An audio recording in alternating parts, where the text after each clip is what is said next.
Chaque fois que tu as faim de quelque chose, fais attention. Parce que c'est en ce moment que le diable vient.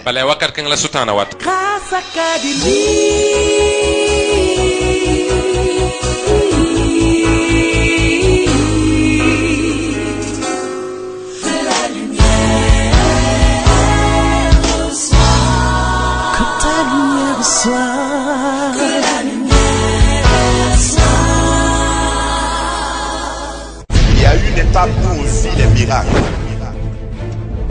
Il y a une autre étape où on décide de connaître le Dieu de miracle. Et c'est ma détermination. Est-ce que tu connais l'auteur du miracle dans ta vie? Parce que quand tu connais cet auteur, le jour même qu'il ne fait pas de miracle, tu es calme. Amen. Amina. Matthieu chapitre 4, Matthieu chapitre 9. à partir du verset 1. Verset 1. Alors Jésus fut amené par l'Esprit dans le désert pour être tenté par le diable. Ça fait réfléchir. Amené par qui? Non, par l'Esprit de Dieu. Pourquoi? Pour être tenté par le diable. Je sais que tu es choqué, mais on va revenir. Verset 2. Après avoir jeûné 40 jours et 40 nuits, il eut faim. Le tentateur s'étant approché lui dit: si tu es fils de Dieu, ordonne que ces pierres deviennent des pains. Jésus répondit: il est écrit, l'homme ne vivra pas de pain seulement, mais de toute parole qui sort de la bouche de Dieu. Verset 5. Le diable le transporta dans la ville sainte, le plaça sur le haut du temple et lui dit: si tu es fils de Dieu, jette-toi en bas, car il est écrit, il donnera des ordres à ses anges à ton sujet, et ils te porteront sur les mains, de peur que ton pied ne heurte contre une pierre. Jésus lui dit: il est aussi écrit, tu ne tenteras point le Seigneur ton Dieu. Le diable le transporta encore sur une montagne très élevée, lui montra tous les royaumes du monde et leur gloire, et lui dit: je te donnerai toutes ces choses si tu te prosternes et tu m'adores. La ferme. Verset 10. Jésus lui dit: retire-toi, Satan, car il est écrit, tu adoreras le Seigneur ton Dieu et tu le serviras lui seul. Alors le diable le laissa. Il y a quelqu'un que le diable va finalement laisser. Le diable le laissa. Et voici des anges vinrent auprès de Jésus et le servaient. J'ai essayé de donner un thème à ce message, à cette réflexion. Le thème que j'ai trouvé, c'est: regarde ta situation d'en haut, ou depuis le haut. Il y a des situations que tu regardes souvent d'en bas et tu ne peux pas comprendre. Regarde ta situation d'en haut, c'est-à-dire une vue aérienne, si tu veux, sur ta situation. Comme ça, tu peux avoir une bonne analyse. Il y a beaucoup de choses qui nous arrivent dans la vie. Et quelquefois, les conclusions que nous-mêmes nous tirons, les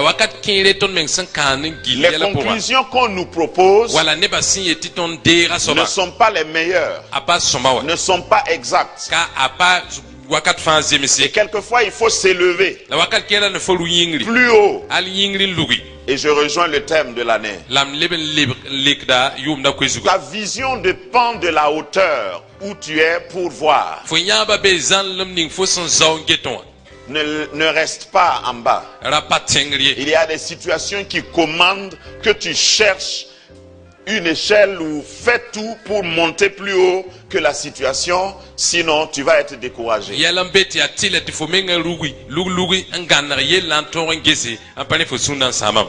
Le message que je vous donne ce matin, je l'ai reçu dans la semaine. Je voudrais d'abord remettre ce texte et décrire un peu le contexte pour que nous puissions évoluer ensemble.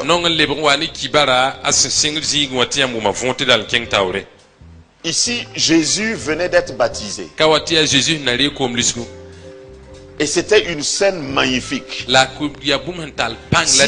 Si c'était aujourd'hui, ça allait être un événement mondial. Le baptême de Jésus. Jésus n'a pas été baptisé dans un marigot qui n'a pas d'histoire. Il a été baptisé dans le Jourdain, le fleuve Jourdain. Le Jourdain, c'est le même Jourdain, le même fleuve que les enfants d'Israël ont traversé pour entrer à Canaan. C'est un lieu chargé d'histoire et de symboles. Son précurseur, le précurseur de Jésus, c'était Jean-Baptiste. Et Jésus n'a pas été baptisé par n'importe qui. Parce que Jean-Baptiste était un prophète exceptionnel. C'est Jean-Baptiste qui a fermé les portes de l'Ancien Testament. Et c'est Jean-Baptiste qui a ouvert les portes du Nouveau Testament. Il était un serviteur hors pair. Jean-Baptiste avait un pied dans l'Ancien Testament et un pied dans le Nouveau Testament. Il a conclu l'Ancien Testament. Et il a annoncé le Nouveau Testament. Il a conclu l'Ancienne Alliance. Il était le dernier des prophètes de l'Ancienne Alliance. Et c'est lui qui a introduit au monde l'agneau de Dieu. En disant, voici l'agneau de Dieu qui ôte le péché du monde. Et c'est ce jour-là que Jésus a été baptisé. Et il a été baptisé par cet homme hors pair. Si vous voulez, Jean-Baptiste n'avait peur de personne. Jean-Baptiste crachait la vérité. Jean-Baptiste est celui qui prêchait la vérité même au désert. C'est-à-dire qu'il proclamait ce que Dieu lui a dit de proclamer, même si personne n'était volontaire pour écouter. Il était radical. Et si on ne lui donnait pas à manger, il se nourrissait de sauterelles. Et il mangeait du miel sauvage. Imaginez quel travail il faut faire. Quelle peine il faut se donner avant de pouvoir remplir sa calebasse ou sa corbeille de sauterelles.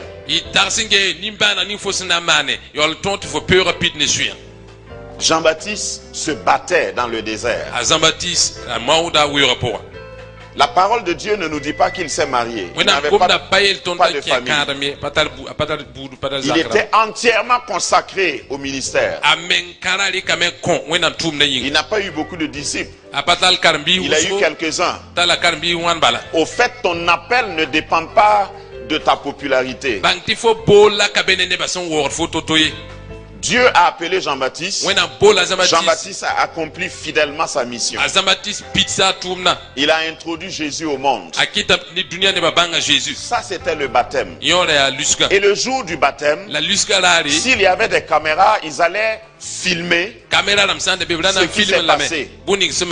Parce que quand Jésus était dans l'eau, dans le Jourdain, quand il a été baptisé, il y a eu un signe du ciel. D'abord, l'Esprit de Dieu est venu sur lui, nous dit la parole de Dieu, comme une colombe, une forme tangible de l'Esprit de Dieu. Et quand l'Esprit est descendu, cela inaugurait encore l'ère de l'église. Jusqu'au départ, jusqu'à l'enlèvement de Jésus, on n'a pas vu l'Esprit descendre sur quelqu'un encore. C'est-à-dire que Jésus est sorti, il était dans l'eau, et l'Esprit de Dieu est venu sur lui et il a capturé tout ce que l'esprit avait. Parce que la Bible dit qu'il a reçu l'esprit de Dieu sans mesure. L'esprit de Dieu habitait en lui. Si vous voulez, il avait comme emprisonné, monopolisé le Saint-Esprit. Et nous voyons dans le Nouveau Testament que jusqu'à ce qu'il parte, le Saint-Esprit n'allait nulle part. Le Saint-Esprit était avec lui. C'est pourquoi il a dû dire à ses disciples, il vous est avantageux que je m'en aille. Parce que si je ne pars pas, je ne pourrai pas libérer le Saint-Esprit. L'Esprit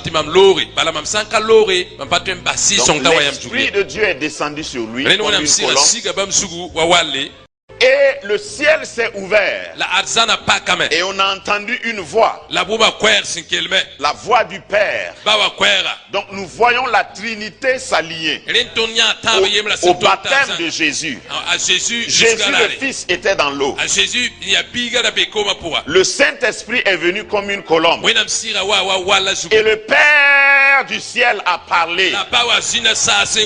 La Trinité en action à un endroit précis sur la terre. Jamais dans la parole de Dieu vous n'avez vu cela. Parce que même dans la création à Genèse 1, on a dit la terre était informe et vide. L'Esprit de Dieu se mouvait au-dessus des eaux. C'est après que Dieu a parlé. Tout ne s'est pas fait comme au baptême de Jésus. Mais au baptême de Jésus, toutes les trois personnes de la Trinité étaient présentes. Donc, à Jésus la voix dit, celui-ci est mon fils bien-aimé, en qui j'ai mis toute mon affection. C'est-à-dire, Dieu voulait dire à l'humanité, je ne sais pas ce que vous pensez de lui. Je vous dis seulement que c'est mon fils. Je l'aime. Dis à ton voisin, Dieu m'aime. Et quand Dieu m'aime, ton avis ne compte pas. J'ai mis toute mon affection en lui. Oh, que le Seigneur témoigne à quelqu'un qui l'aime. Parce que si tu n'as pas ce témoignage, tu peux être perturbé dans ta vie. Il y a des choses qui peuvent arriver et tu vas être déséquilibré si tu n'as pas le témoignage que Dieu t'aime. C'est pourquoi il y a beaucoup de chrétiens qui vacillent. Parce qu'au fait, le fait que Dieu soit avec toi ne va pas t'empêcher de connaître des problèmes. Le fait que Dieu t'aime ne va pas empêcher les autres de ne pas t'aimer, de ne pas t'aimer. Le fait que Dieu ait mis toute son affection en toi ne va pas empêcher les autres de te haïr. La preuve, immédiatement après le baptême de Jésus, et ce témoignage public et glorieux, au chapitre 4, on dit que l'esprit, c'est pas un mauvais esprit, c'est l'esprit de Dieu. L'esprit l'a amené au désert pour que le diable le tente. Je vous avoue que ça c'est un passage qui m'a troublé pendant longtemps. Qui a déjà réfléchi longuement à ce passage ou à cette phrase? L'Esprit de Dieu amène Jésus dans le désert pour qu'il soit tenté par le diable. Dis à ton voisin, voilà, ça le réveille un peu. Comment est-ce que Dieu peut témoigner un jour qu'il t'aime et puis le lendemain de ce jour, il t'amène au désert pour être tenté? Comment est-ce que tu peux te marier dans la volonté de Dieu et puis avoir des problèmes dans ton foyer? Comment est-ce que Dieu peut te dire, va mon fils, va ma fille, et tu commences à aller et tu as des problèmes? Ça, c'est la confusion dans la tête de beaucoup de chrétiens. Je me suis laissé enseigner par l'Esprit. J'ai prêché plusieurs fois sur ce passage.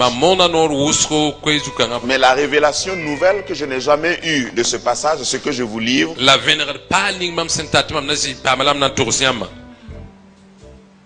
Dieu voulait déjà annoncer à Satan qui ne peut pas empêcher l'accomplissement du destin de son fils. Je vous ai dit que quand tu es fort, tu ne tues pas tes ennemis. Tu les maintiens en vie pour qu'ils te voient. Ce sont les faibles qui tuent leurs ennemis. Donc Dieu laisse le diable. Après ce témoignage public, il dit: mon fils, va dans le désert. Je vais donner une leçon au diable. Et il va dans le désert. Il était pleinement homme. Jésus, je veux dire. Il était aussi Dieu. Son humanité a commandé qu'il jeûne pour avoir tous ses sens spirituels éveillés. Je connais des chrétiens qui ne jeûnent pas. Il y avait même un chrétien qui m'a dit: moi j'ai pas le don de jeûner. J'ai dit: c'est pas un don, mon frère. C'est pas un don. C'est une décision seulement. Une autre dame m'a dit: moi si je jeûne là, je vais mourir. Que Dieu te donne la force. Parce que si Jésus a jeûné, je ne sais pas qui tu es pour dire que toi tu peux t'en passer. Il y a des situations qui commandent le jeûne. Et on dit qu'il n'a pas mangé pendant combien de jours? Il a battu tous les records. Aujourd'hui, il y en a qui essayent. Un peu partout, on a des témoignages qu'il y a des gens qui essayent de jeûner 40 jours. Mais les mêmes témoignages disent qu'au bout de 15 jours, ces personnes-là ne peuvent même plus parler à quelqu'un, n'en parlons pas au diable. Mais Jésus, après 40 jours, le diable vient. On dit que pendant les 40 jours-là, il n'a pas eu faim. 40 jours et 40 nuits. Et c'est après ça qu'il a eu faim. Et c'est au moment où il a eu faim que le diable s'est approché. Fais attention au moment où tu as faim. Grâce Académie, une vision, une plateforme, un cadre d'expression et d'épanouissement pour tout l'homme. Une ambassade du royaume de Dieu, un peuple d'adorateurs, un centre multiracial, une église sans cloison avec pour seule passion vivre la réalité de l'évangile de Jésus-Christ. Grâce Académie, une voix prophétique et une vision pour sa génération. Situé à Ouagadougou, à 700 mètres de l'ambassade des États-Unis, côté Est. Grâce Académie.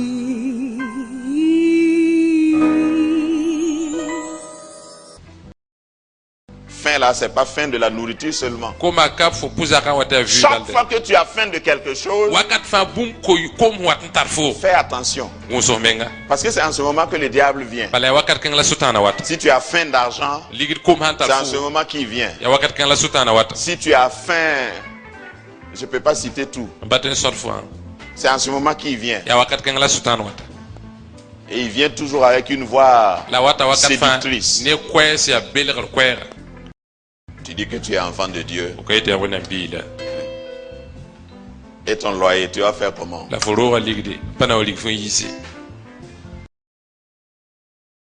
C'est pas mieux d'accepter et puis on va régler ça. Au fait, il ne vient pas avec des cordes comme ça. Souvent, il envoie ses émissaires. Souvent, il prend la forme humaine. Souvent, il est très bien habillé. Souvent, quand il vient, même il sent bon. Il a mis des parfums de grand prix. Il vient souvent dans une belle voiture. Souvent, il vient avec une nouvelle moto.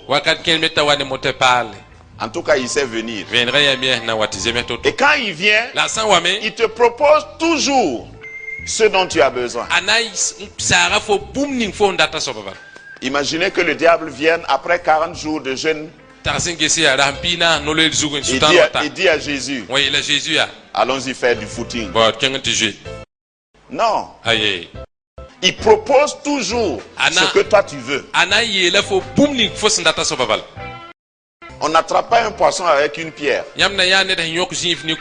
C'est-à-dire quelqu'un va pour pêcher et puis il attache une pierre au bout de la maison et il jette. Même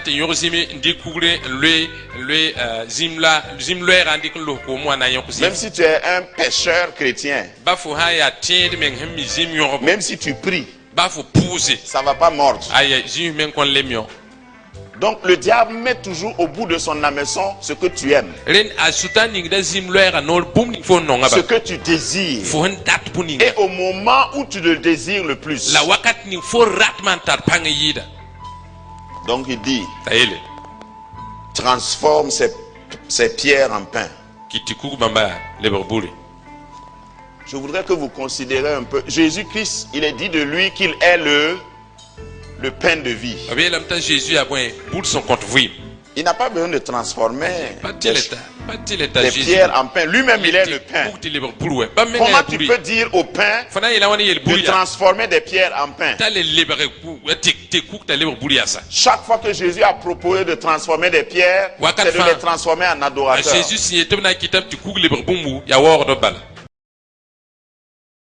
Mais l'éclairage que le Saint-Esprit m'a donné pour ce message, il m'a dit de considérer là où la scène s'est produite. D'abord, on a le Jourdain, un lieu historique. Et puis à côté du Jourdain, là où Jésus a été amené, historiquement, on dit que c'est sur le mont Ebo.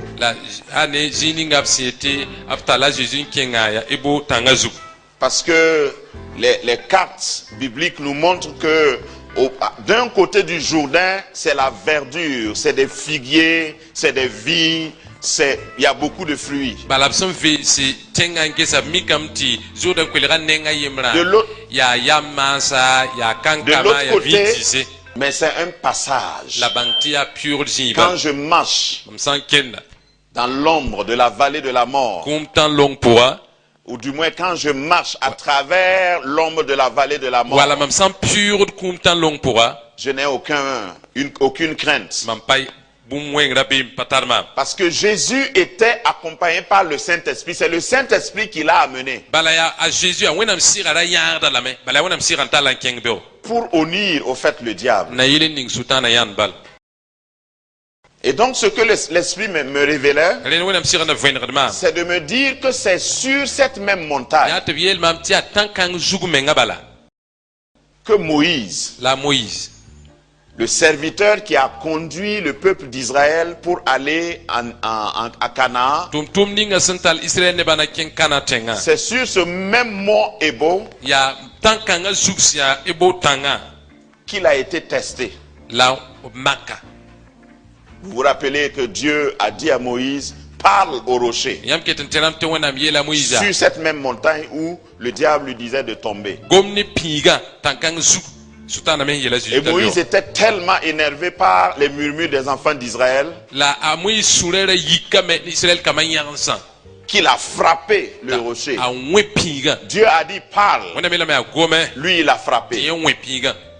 Et la Bible nous dit que c'est à cause de ce péché-là que Moïse n'a pas pu entrer dans la terre promise. Est-ce que tout le monde se rappelle? Je n'ai pas le temps pour décortiquer. Donc au même lieu, c'est comme si Dieu disait, faut remonter là où mon serviteur a échoué. Parce que j'ai une leçon a donné au diable. À la même place. Comme dans Genèse 3:15. On a dit que la femme a mangé. Et Dieu vient dire, la même femme là, je vais la prendre. Je vais l'utiliser. Et sa postérité va écraser ta tête. Vous savez, Dieu, il fait les choses en ordre. Quand Dieu m'a révélé ça, j'étais content. Après son baptême, Dieu dit, j'ai une affaire à régler avec l'ennemi. Viens. L'Esprit amena Jésus dans le désert pour être tenté. Parce que le diable avait tenté Moïse là. Et Moïse était colérique. Il a utilisé sa colère pour se venger.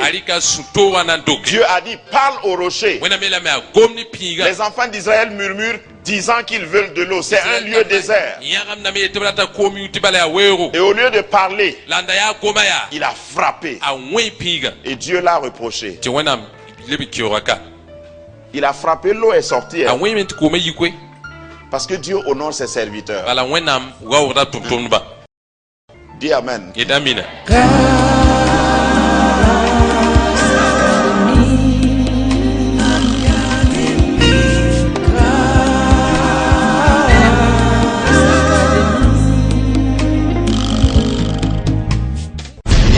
Où on vit les miracles. Il y a une autre étape où on décide de connaître le Dieu de miracle. Et c'est ma détermination. Est-ce que tu connais l'auteur du miracle dans ta vie? Parce que quand tu connais cet auteur, le jour même qu'il ne fait pas de miracle, tu es calme.